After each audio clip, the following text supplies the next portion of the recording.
Hello, I'm Angie Austin with Oil and Gas 360. We're here at the 2015 Oil and Gas Conference with Enercom, the 20th year of the conference, and we're joined by Micki Hidayatallah. He is the chairman and CEO of ALYE Energy Services. Good morning, Micki. Good morning, Angie. So you've been to this conference before, pretty good turnout this year. Yes, I understand it's a record for their 20th anniversary. Which is nice to have a record on the 20th anniversary. I'm going to start with a little bit of background, Micki. You founded ALYE Energy Services in 2012, and you and your management team came over from Chalmers Energy, which is a company that you founded back in 2001, and grew from $5 million in annual revenue to more than $650 million. Can you talk about what you learned when growing Chalmers Energy, and also how you're approaching the growth plan for ALYE Energy? Angie, one learns from every experience in life.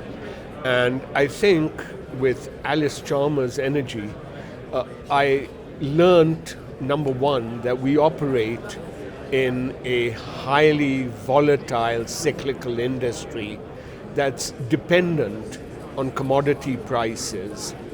And basically, the important lessons are I went through the downturn in both 2002, post 9/11, and in 2009, post the crash, financial crash of 2008. And I think we actually fared better than our peers because we mitigated cyclical risk by having a balance in our portfolio of services. The balance was between oil and natural gas production, offshore and land. Our customers were national oil companies as well as independent oil companies. So we operated domestically and internationally and were in the full production cycle, drilling, completion, and production. Interesting. All right, let's talk about some key acquisitions. ALYE made several key acquisitions since 2012.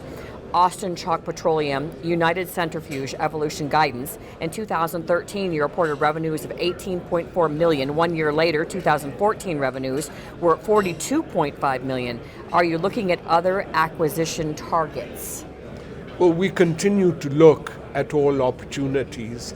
One of our key philosophies as managers is that bad managers miss opportunities, good managers seize opportunities, and great managers create opportunities. Now, having said that, I also have to say that in the market we're in, we do not really today in the oilfield service sector have access to the capital markets. In addition to that, there continues to be a disparity in multiples between purchasers and sellers. So our short-term plans are to streamline our own organization, amend and extend our bank facilities, and once we believe that the opportunity is there, continue discussions with acquisition targets. All right, I want to talk a little bit about strategy with you. Could we talk about your company strategy? Several of your company objectives, I'm going to list these. Expand and diversify the customer base, expand the geographic footprint to every major U.S. shale basin, increase market penetration with packaged services and an integrated sales force. So take us through the strategy on achieving those objectives, which sounds like it would be a challenge in the down cycle. Well, I think one of the key elements of success is, as Richard Branham said, and I don't want to plagiarize his words, but it was stay true to your vision. When you have a vision, you go through many cycles, and you must always stay true to your vision. When we developed our strategy, we basically made a decision to execute that strategy 50% through organic growth and 50% through acquisitions. So in the first 2 or 3 years, we invested approximately $50 million in acquisitions and 25 million in capital expenditures. In a shrinking market, we've increased, and this is important, our revenue generating customers.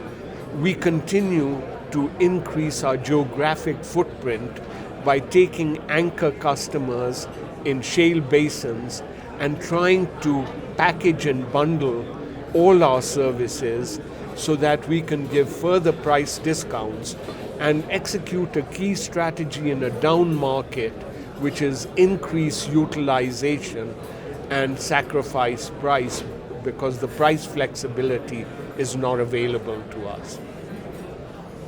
All right, let's look ahead a little bit. Can you talk about your plans for the second half of 2015? And they have I've got a couple of notes here. You've guided that you expect revenue in the second half of 2015 to slightly increase over the first half of 2015, and you expect EBITDA margins of 15 to 25% in the second half of 2015. So they want to know, like, people are asking, how will you get there?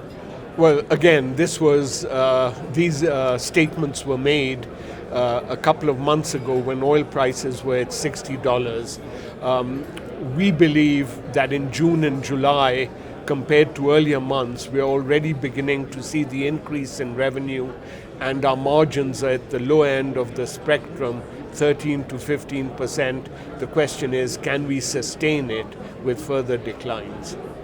All right, let's talk about this new transport service product line. You've announced plans to launch a new transport service product line in the second half of 2015. So can you talk about that? Is it on track? Is this going to be an acquisition? What's the business composed of, and when do you expect the rollout? It's an interstate commerce trucking using excess assets that we had in the downturn. It started in May. It is probably below expectations, but we hope when the market picks up, it'll meet our expectations. Let's talk about looking ahead. What are you expecting for ALYE Energy in 2016? Well, again, we're completely dependent on worldwide economic growth and the geopolitical situation in the Middle East and North Africa. The downturn was triggered by the Kingdom of Saudi Arabia announcing that it would not cut production and basically would increase market share, and the inefficient producers, meaning the United States with the shale plays, should be the ones that cut production. Well, there's much more resilience in the shale plays on production than expected. The OPEC countries are losing 1.6 billion a day by producing more towards the glut in the market of 2.6 million barrels. Until we understand that situation, it's difficult to predict 2016. I'm Angie Austin with Oil and Gas 360. Thanks for joining us.